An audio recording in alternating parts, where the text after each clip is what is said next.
A Letter to God by G.L. Fuentes. The house, the only one in the entire valley, sat on the crest of a low hill. From this height, one could see the river and the field of ripe corn dotted with the flowers that always promised a good harvest. The only thing the earth needed was a downpour or at least a shower. Throughout the morning, Lencho, who knew his fields intimately, had done nothing else but see the sky towards the northeast. "Now we are really going to get some water, woman." The woman who was preparing supper replied, "Yes, God willing." The older boys were working in the field, while the smaller ones were playing near the house until the woman called to them all, "Come for dinner." It was during the meal that, just as Lencho had predicted, big drops of rain began to fall. In the northeast, huge mountains of clouds could be seen approaching. The air was fresh and sweet. The man went out for no other reason than to have the pleasure of feeling the rain on his body.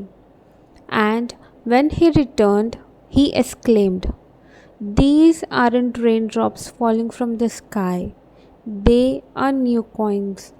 The big drops are 10-cent pieces and the little ones are fives." With a satisfied expression, he regarded the field of ripe corn with its flowers, draped in a curtain of rain.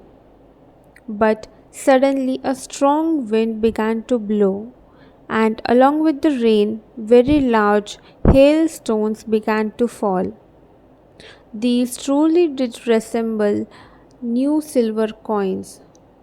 The boys, exposing themselves to the rain, ran out to collect the frozen pearls. "It's really getting bad now," exclaimed the man. "I hope it passes quickly." It did not pass quickly. For an hour, the hail rained on the house, the garden, the hillside, the cornfield, on the whole valley. The field was white as if covered with salt. Not a leaf remained on the trees. The corn was totally destroyed. The flowers were gone from the plants. Lencho's soul was filled with sadness.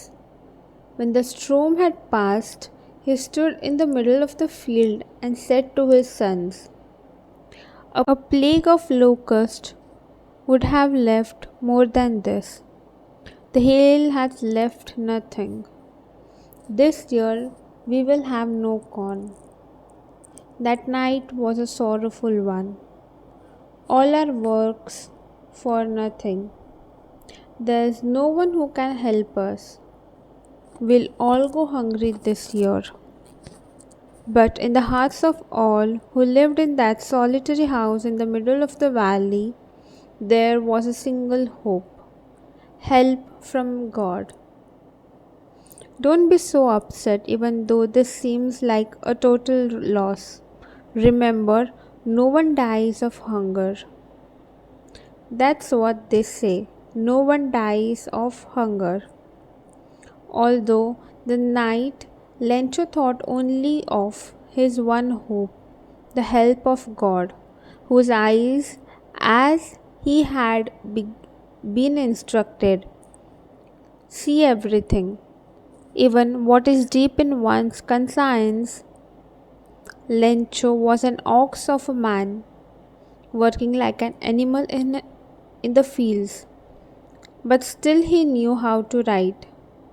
The following Sunday, at daybreak, he began to write a letter which he himself would carry to town and place in the mail.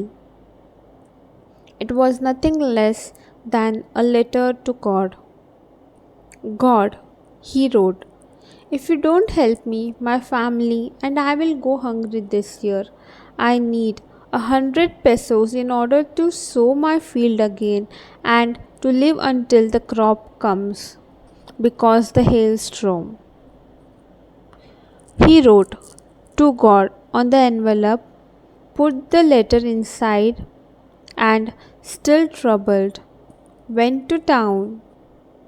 At the post office, he placed a stamp on the letter and dropped it into the mailbox. One of the employees, who was a postman and also helped at the post office, went to his boss, laughing heartily, and showed him the letter to God. Never in his career as a postman had he known that address. The postmaster, a fat, amiable fellow, also broke out laughing, but almost immediately he turned serious and, tapping the letter on his desk, commented, "What faith! I wish I had the faith of the man who wrote this letter," starting up a correspondence with God. So, in order not to shake the writer's faith in God, the postmaster came up with an idea. Answer the letter. But when he opened it, it was evident that to answer it he needed something more than goodwill, ink, and paper. But he stuck to his resolution. He asked for money from his employees.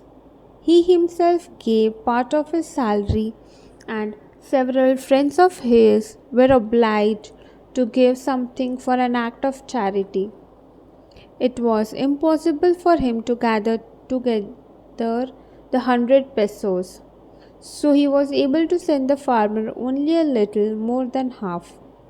He put the money in an envelope addressed to Lencho, and with it a letter containing only a single word as a signature: God. The following Sunday, Lencho came a bit earlier than usual to ask if there was a letter for him. It was the postman himself who handed the letter to him, while the postmaster, experiencing the contentment of a man who has performed a good deed, looked on from his office. Lencho showed not the slightest surprise on seeing the money. Such was his confidence. But he became angry when he counted the money. God could not have made a mistake, nor could he have denied Lencho what he had requested. Immediately, Lencho went up to the window to ask for paper and ink. On the public writing table, he started to write. With much wrinkling of his eyebrow, caused by the effort he had to make to express his ideas.